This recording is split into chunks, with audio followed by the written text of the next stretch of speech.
Welcome to Kenton's videos. Enjoy the video. You begin with essential prerequisites and immediate actions. Charge the Poco X3 NFC to at least 30% using the original cable, then remove any case, SIM, and SD card so nothing obstructs buttons.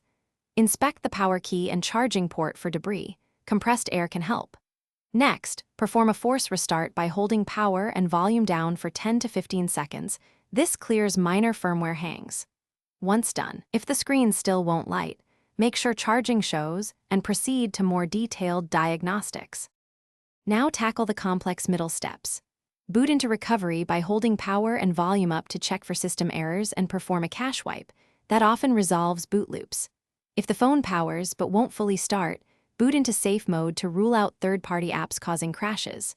When software appears corrupted, prepare a PC and use MyFlash to restore stock firmware, follow proper drivers, and unlock instructions.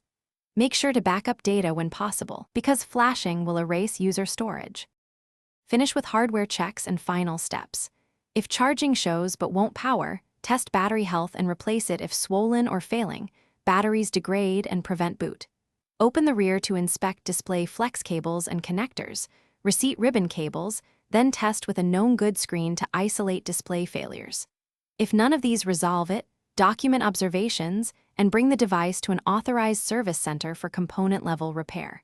If it still won't power, the one key troubleshooting tip is to try a different battery and test again.